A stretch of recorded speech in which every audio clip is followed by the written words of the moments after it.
everything okay? It's just work stuff. What am I supposed to tell my family? We're poor now, and Daddy's going to prison. Well, yeah, I guess the first place to start is just like I guess with White Lotus and just the phenomenon that is this season, which is interesting for me because it's the first time that I've been able to be a part of this like White Lotus phenomenon from like the beginning of a season onwards. I think I jumped in season 2 like halfway through when my girlfriend was watching, and so I'm still kind of getting used to just the White Lotus as a thing. And now seeing the way it's blown up, it's just kind of an incredible thing to be a part of, I have to imagine. Yeah, it was wild. I mean, so my family had watched it. Like you, I wasn't part of it because they'd started watching without me. So they wouldn't let me come in the room. Then when you got to watch from the beginning, Dad, season 1, and I never caught up. And then they started watching season 2. They wouldn't let me sit with them in the front on the couch because they went, "You didn't watch season 1 yet. You got to go and watch it." I'm like, why am I banned from my own front room? But when I got the job, I binged them both and went, "Oh, it's really good." But no matter how good it is, and I'm a huge fan of Mike's. I've been a fan of Mike's for a very, very long time before the White Lotus. No one could have predicted what happened with this season. It was something quite extraordinary. I mean, granted, I'm inside the bubble, and I've been doing the publicity for it for what seems like my entire life now. But nonetheless, it's for every country we go to and everywhere we go. It's just the scale of it has just staggered all of us involved. No one really knows why. I mean, sometimes things just capture the zeitgeist, and the fact that people talk about it all week and talk about it at work, this fictitious water cooler conversation that you hear talked about, it doesn't really happen. It did happen with White Lotus. People talk about it. You go to coffee shops, people are talking about it. People talking about it in the Facebook groups. People actually having little groups to do nothing but talk about it.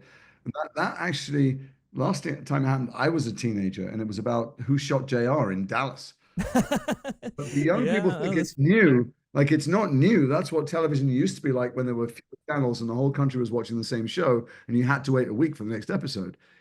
What streaming did is it took that away because you could watch a whole season in a night. I'm a huge binger. Like, if I like something, I just don't go to bed. I wait till the sun comes up and I've finished it. Yeah, well, I mean, what do you think? What do you think is the key for a show to kind of like catch on like that, to have the ability to capture the zeitgeist week to week? Because I mean, there are plenty of shows that have tried to do it, and those shows that fail get canceled. We saw that on like network television and stuff like that. I've been in quite a few of those. Well, I'm still mad about Awake, but that's a different conversation. Mad about the OA. I'm more mad about the OA. Well, yeah. I mean, those two are obviously. I don't think they weren't given the chance that I think they deserve. But in the case of White Lotus, I mean, what is what's the secret? I mean, to maintaining that interest week to week. So that's a question that I was asked in a different form about Harry Potter a million times. Why is it successful? And I like the sound of my own voice, and I can form sentences, and I could give you a million theories. Nobody has any idea why something is as successful as this. I'm speaking to you from Los Angeles. I live in London, but I'm here briefly for a work visit. And everybody around me talks about how they do know, they have some idea, or they know why it is, and God knows they're trying to repeat it. Nobody knows why things like that work. If you're making Coke, you can work, you can research different branding and new Coke, and you can dump it. Nobody knows when it comes to storytelling. Nobody has slightest idea. And so, which is why when something is good and happens, they want to milk every which way but loose, and they want to make, put Roman numerals after it if it's a film and make it forever till the actors are on walking frames and stuff. Like this, with Mike White, he did something. He wrote these stories, and they've got bigger and bigger. Clearly, nothing has ever been as big as this season 3, and now they're thinking, I know what the answer is. The answer is Mike White.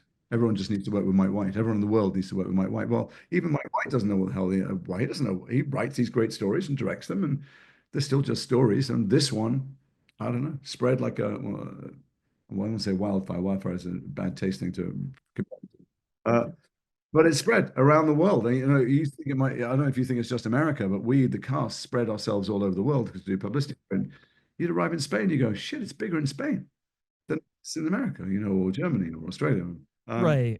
You can't take away from the fact, or rather, I don't distract from the fact, it's magnificent writing. And there's something else he does, which he doesn't get credit for, which he gets plenty of credit, but his direction, the way, the atmosphere he creates on set, and the atmosphere of kind of controlled anarchy and improvisation and freedom, but gentle guidance. And that combination of whatever he does to make the set that place is the reason that not just White Lotus, but his indie movies as well have this unmistakable ring of humanity, this sense of something recognizable and entertaining and shocking and provoking and resonant. He's that kind of writer with everything he does, but with this, he's just found, he's found the perfect form. It's also kind of speaks to the fact that like each of these seasons kind of comes from just personal experience, but and not necessarily in the way you would think. I mean, obviously this one deals more in like his spiritual side with Buddhism and stuff like that. But like with the first season, I mean, it was just kind of like quirky observations he had about just like society and people and behavior. And I think that's something that's just universally like relatable. Like we it's fun to watch people in a pressure cooker kind of unravel in a sense. And it's this weird I mean, also, yeah. you know, he's just better at doing it than other people. Like Well, I mean, sure, yeah. Why are some people really, really good at it? Like, why is Usain Bolt faster than the other people 100 meters? He's just fast. He just is. Mike writes these things, and I get it. It's the job of people who talk about them in the press or on camera to try and summarize them or to conflate them or somehow distill it for. But you can't. Isn't an Eat the Rich show? Well, maybe there are 50 other Eat the Rich shows. Do we want to see people with more money than us having a bad time? Yeah, but also not just that. He's not static as an artist. This season is not season one, like you said. It's different, and he doesn't set out. This is the thing I think. I'm not in the writers' room with him. No one is. No one's inside his extraordinary mind. But he doesn't. These people aren't conduits or symbols. It was interesting when the first couple of episodes been on, and it generated so much press. And I read lots of it. People saying what they think the characters are, what they symbolize, what they represent.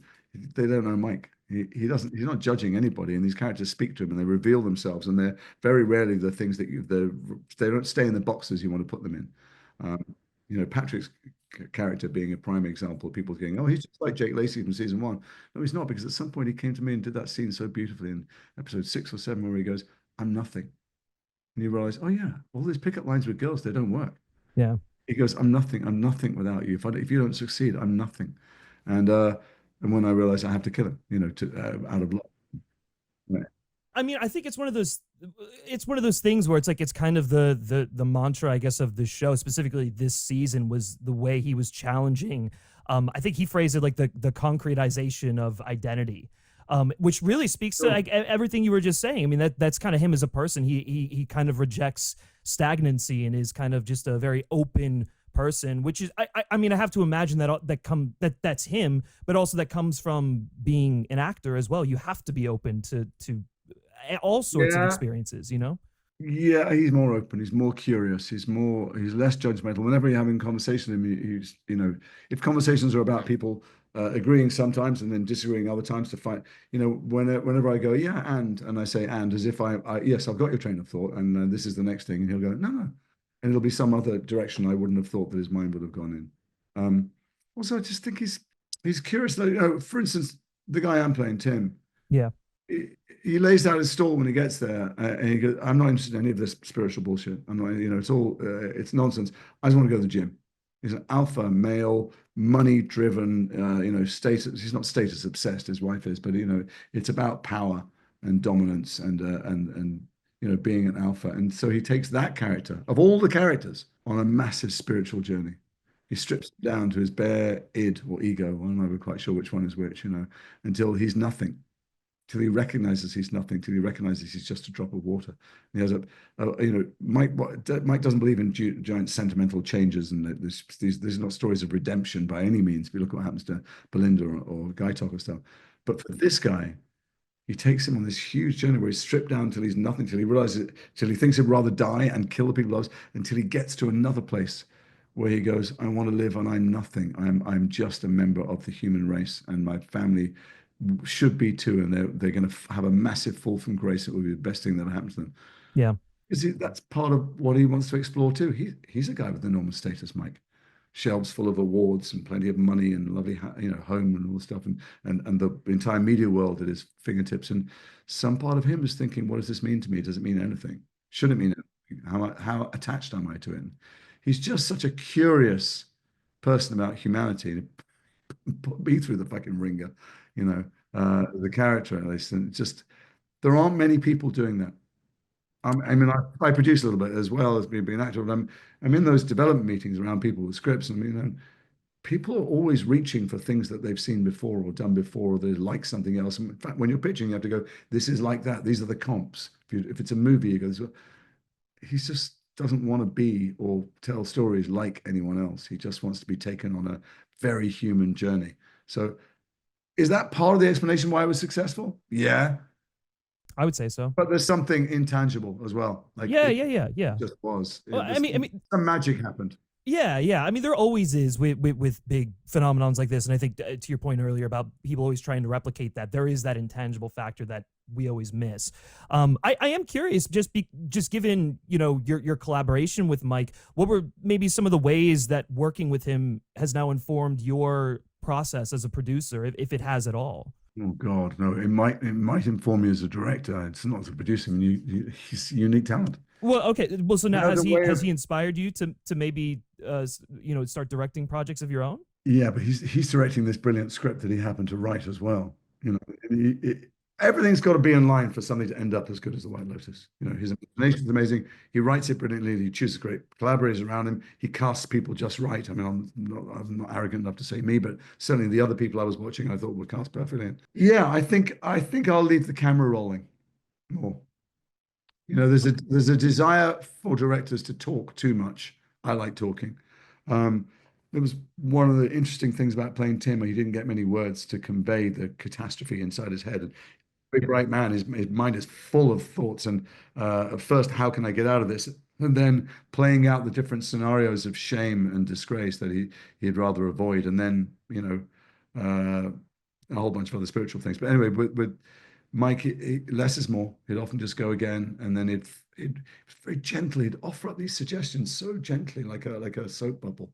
They were solid gold. Sometimes I watch other people around me miss them and not realize that what he was really saying is, you might want to do this, and you did always want to do that thing. But also, he trusted the actors. If he'd start cackling behind the camera, this hilarious laugh and screaming laugh he'd have. Then he'd go, "Hey, why don't you try?" And then he'd throw some mad suggestion out. Yeah. He gave himself a lot of choices in the edit. He didn't narrow things down, and we all, I don't know about other people, I trusted him enough to give him many, many choices. Yeah. Which is difficult when you're in a kind of suicidal despair, and to make it faster or funnier or slower or more regretful or something. I don't normally like to give directors those choices. That's what I think I'm hired for. My decision making, because you do a scene in March, and then you storm out the room, and you come out the room in July, in a different place, and you're going to be in the same. So that you go, no, I'll do my bit, and you do your bit.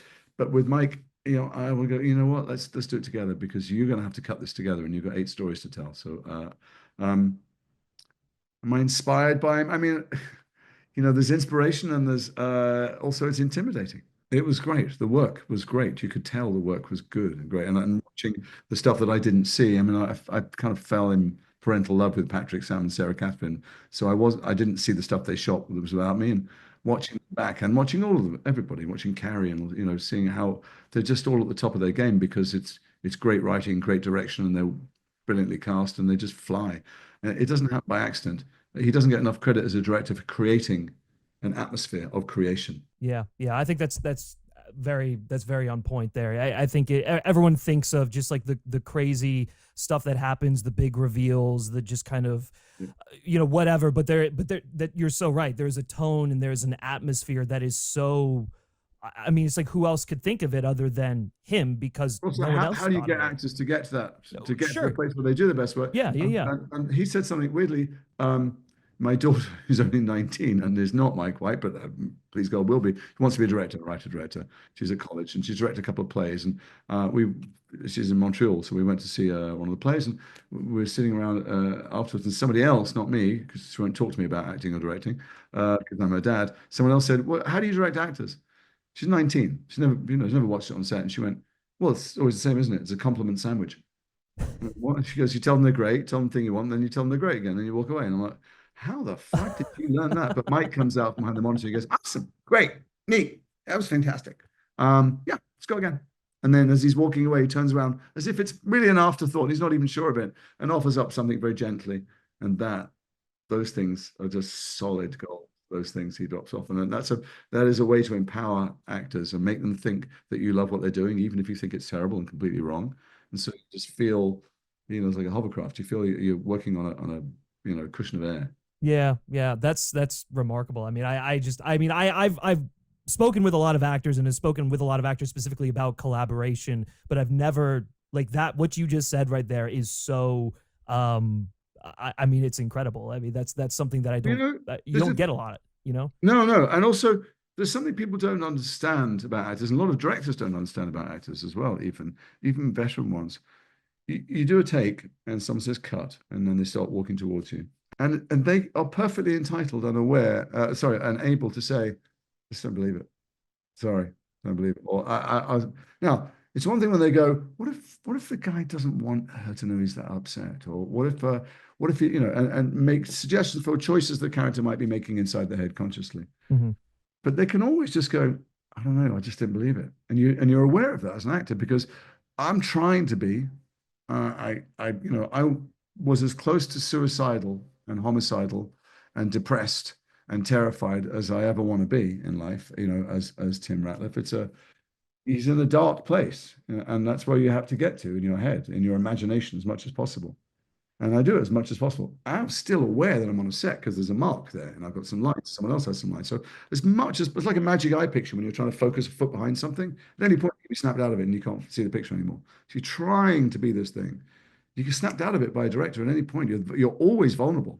I don't care if you're Laurence Olivier, you're Marlon Brando, whoever you are, you're Brad Pitt and you're producing it and you're getting paid $200 million.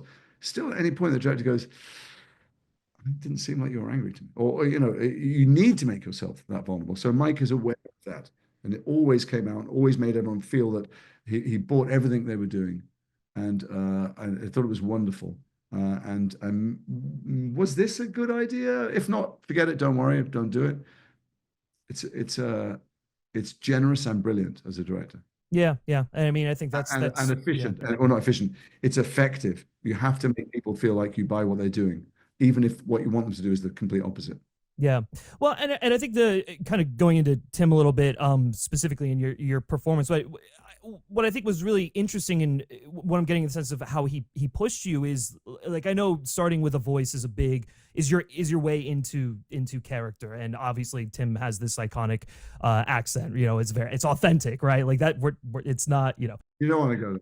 Yeah, no, I'm not gonna. But anyway, but I know that voice is a way into the character, and yet he is such a silent character at the same time. So I'm curious, I guess for you find your way into Tim, and he does have lines through the voice. But I mean, how does that? It's not that I find my way in through the voice. No, the guy's world is falling apart, and right. Okay. So it's not that. It's just that the first thing I do is go, "How does he speak?" But I don't find my way into it. It's just that if the wrong sound comes out of my mouth when I do speak, I'm distracted. If I walk the wrong way, if I'm wearing clothes, I go, "He would never wear this." I just don't want to be distracted from the real job, which is filling up this human being from the inside out, all of his thoughts and all of his memories and all of his feelings and all of his reactions to everybody. And then some of it shows to the audience. It's not my job to go, "Is this little bit I'm showing to the audience, does it convey that 99% of all the work I'm doing, the duck's legs under the water?" I hoped it would. I was very nervous, frankly, that the audience would just think he was this stoned idiot sitting in the corner who didn't care. I wanted them to know that his entire world was disintegrating, and everything he ever thought he was and everything he ever thought he might be, and that of the people he loves around him too. But I didn't have the words. But the voice doesn't do it. Nothing does it for me. It's all the inside. But I don't want to be distracted by something on the outside that stops me taking my imagination there. Right. That's sort of the way that you get, I guess, comfortable with a character then. Is through that, because he's the most uncomfortable person. Right? Yeah. I mean, he looks like he's crawling out of his own skin. It's a funny thing, when I think about Thailand. They asked about what it's like in Thailand and stuff, and what was the work like. When I think about the work, like, I loved working with Mike. I love being on the set, and I'm normally the joker on this, the idiot, doing the terrible practical jokes that go wrong or whatever. And I had a couple of really bad accidents in this thing where I fell into things, and and I like to have a laugh with the crew. I like to make sure everyone remember all the time we're doing this fun job and we're blessed to be able to do it. Right. Tim's in a really terrible place. And I don't want to put it on like a mask. I want it to fill up from the inside, like I said. So, I'm staying in someone else's place, and every time someone comes to the front door, it says it on the speaker. It's all good. So, Yeah, my memories of it are weird, and particularly when I watched it. We had a screening of the finale in Los Angeles, and it was fun, and everyone was there, and they were laughing and stuff. And I'm looking at this guy, and you have a weird kind of cellular sense memory of how utterly miserable and terrified and disturbed, really disturbed he is, because he thinks the best thing to do in life is kill himself and his entire family. I'm not, of course, I'm pretending, but I'm trying not to. I'm trying to feel it. I'm trying to be that thing as much as I possibly can. And it was so I'm watching it. It was weird watching it in Los Angeles with people roaring with laughter, roaring, particularly when I realized I was going to have to kill Piper when she said, "Oh, I am a spoiled princess." I'm like, everyone's laughing. The whole like hundreds of people just laughing and laughing. Like, can you not see the existential heartbreak that I'm in? I mean, a part of it is, I would imagine most of it is due to just the uncomfortability of it. I think that's, going back to Mike, that is the thing that I think kind of, people don't really know how to act, and so they just laugh, right? Because it's like, oh no, I'm happy they're laughing. I'm yeah. Don't think they're wrong. I'm saying that's his brilliance. He does that. Yeah. I've watched the things at home by myself when they sent us stuff to. We were doing press, and we binged it all together, my wife and I. And you don't really laugh when you watch stuff by yourself. I don't know if you know any stand-ups.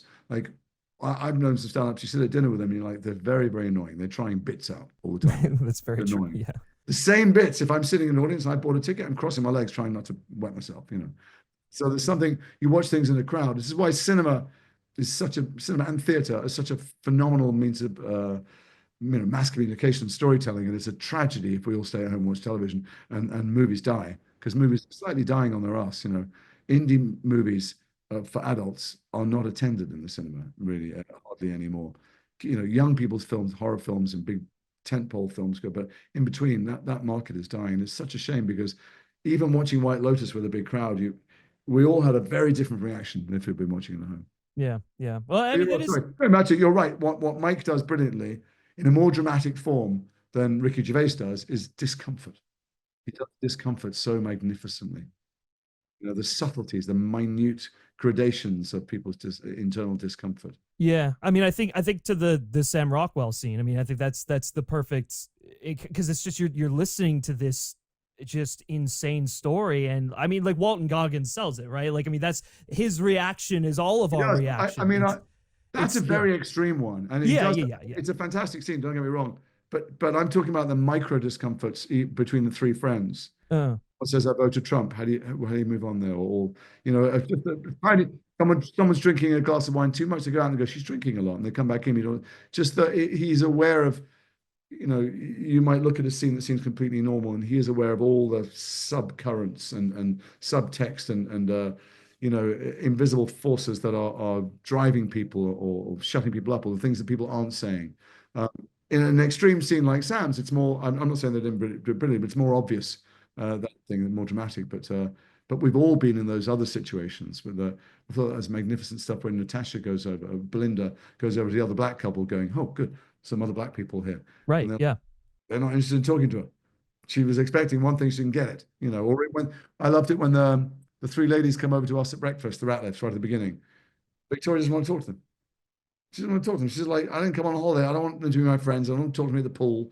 I want to be with my family, and so she's rude to them. It's these tiny microaggressions, and he's so magnificent at charting. Yeah, I think the thing between the three friends, was there was so much to relate about that, as just being like someone who will go back home every now and then and like reconnect with like high school friends and stuff like that. And he just nailed the passage of time and how you're like grappling with who you knew these people to be versus where you are now. What is an old friendship? Is it exactly? Yeah. If you have nothing in common nowadays, how do you? Anyway, he's so great at that. But it's always so weird trying to analyze why the show was as big as it was, because even given all those things, something else happened. I don't know what happened in the world. It was extraordinary. No, for sure. Speaking specifically about Tim, I mean, there is this. You mentioned the fact that he's kind of the only one to walk away from this whole experience with enlightenment. Well, right. Really he's changed. Yeah. Well, and I think there's something interesting about the fact that he is the least verbal because of all these external factors, and so he's more receptive to listening, right? Like naturally that is the thing, and so you would have to imagine maybe that's what causes him to open up a bit, is just the fact that he is, I mean, Oh, interesting. you know, he is kind of opening himself up to all these different things, whether he knows it or not. I was just kind of curious about your take on that. Yeah, I hadn't seen it like that. I thought that, you know, when I would go to see the monk, and the monk says, and Tim is just, he's not been present with anyone else ever. He's not. It was a weird thing as an actor. You know, it's always about connection. I'm disconnected from everybody because I'm having this internal thing where I know that the world is over. They don't realize come Saturday when we get on the boat, nothing will ever be, and nothing they're talking about makes any sense, you know. Except when I go and see the monk, and I say, what is it like to die? What does death mean? And he says, you rejoin the human race. You know, you're a drop by yourself, but you rejoin everything. And at that point, that seems so comforting to me, that idea, but I take it as license to kill myself and then eventually to kill everyone else too. And I don't know if it's because I'm listening. It's just in that moment where I'm about to kill everybody, there is a moment where you either choose life or death. And in that moment, he goes, nothing is worth this. And it's not words, it's not anything anyone said, it's not what the monk said at that point. It's just, he can't. He loves them and he wants them to live. And then Mike being Mike, because he's a fucking evil fucker, makes me kill Lachlan, I think. You know? Yeah, right. Yeah. Having decided to save everyone, and he's the one I was never going to do it to. I think I've killed him. And the combination of those two, that is somebody outside the window. Can you hear them with a leaf blower? No. You're all good. No, I couldn't hear. Yeah. That in that moment, he just reaches for life. You know, I was a drug addict for a long time, and there was a moment when my light was going to go out, and I just feel lucky, and I have no idea why. No monk said anything to me. Just at the last moment when the last pixel was about to go out, I went, I want to live. I just want to live. And I don't know what happens to, you know, Mike just got him there, got him to a place where he went, I can't, I want to live. And from that moment on, his mind, because he's very agile, he has very supple, not whatever he's got facile, is that the wrong word? He has a very active brain. He's a very smart guy, and and from the moment he decides to live, he starts looking for reasons why that's going to be okay, and he remembers the words the monk says. And so when he's on the boat at the end, he looks at the water and he goes, not only am I going to be all right, they're going to be all right. Actually, they're going to be better. It comes back to him, and he hears the words of a monk, and he sees it in a different light. I don't think it's because of anything anyone said to him, maybe apart from what the monk said, but what it really is yeah. I know Esther Perel. You know Esther Perel, the brilliant relationship counselor. She's written a bunch of best-selling books, TED Talks. It's kind of, you know, she's if you look her up, she's a woman who doesn't matter what she does. She's a very well-known person, but she grew up in a community in Belgium which was mostly Holocaust survivors. Mm-hmm. And I get this quote wrong. She's told me I got it wrong before because I know her a little bit personally. But she says something like, "You'd go to someone's house, and they were either people who didn't die or people who wanted to live." And there's a moment at which Tim just wants to live, and he wants the people he loves to live and live good lives, and it's beyond words. Yeah, it was Buddhist. What it is you're right. It's Buddhist, and that, being Mike, of course, he gives that journey to the man who is least interested in any of that shit. Yeah.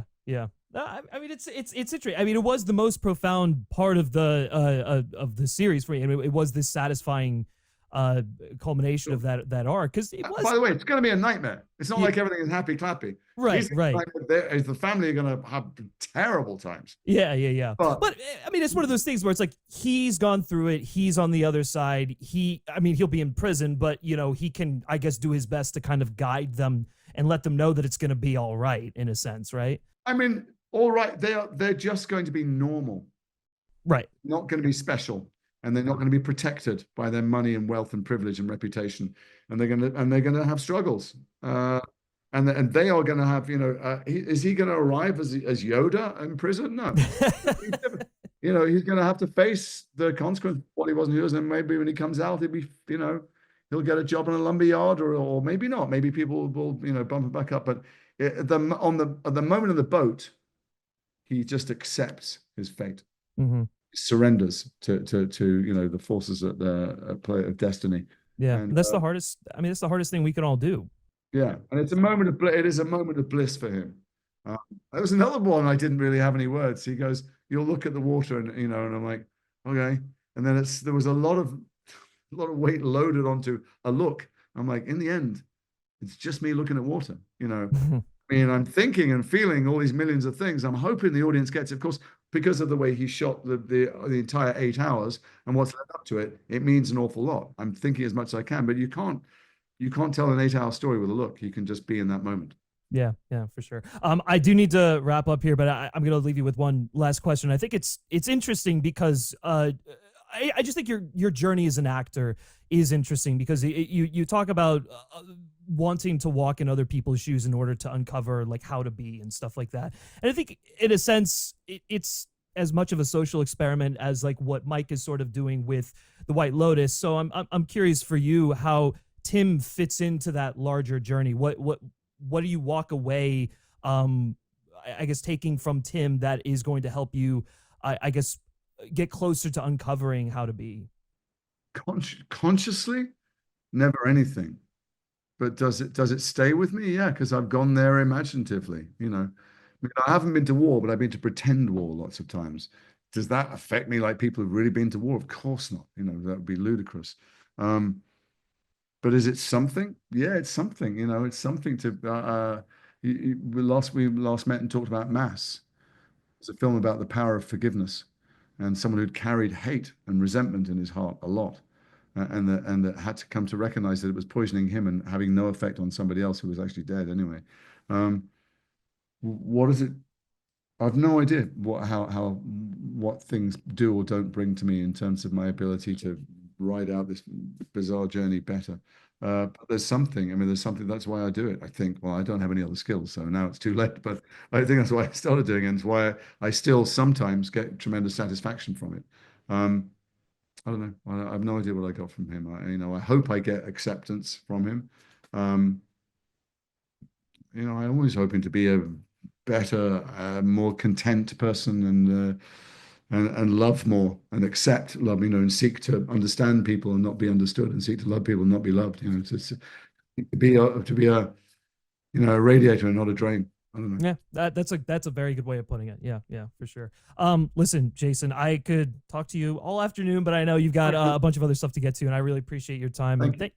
Thank you for your performance. I mean, it is. I know there's a lot of performances in this show. There's a lot of people doing showier stuff, but your performance really, really just hit a chord because of how understated yet impactful it was in the overall thing. I'm just trying to be honest. It's all you can ever be, and serve Mike's extraordinary imagination and bring that guy to life, and then if you do those things with some kind of truth and authenticity, then someone somewhere you can get something from it often, which is often weird to me, particularly like you thanking me. So people thank me for things and people who are suicidal or people who have lost all their money or something, and as if I'm doing a public service, and I go, I'm doing some kind of very selfish therapy that I get paid for. It's entirely internal, but if it's of use to someone else, I'm grateful.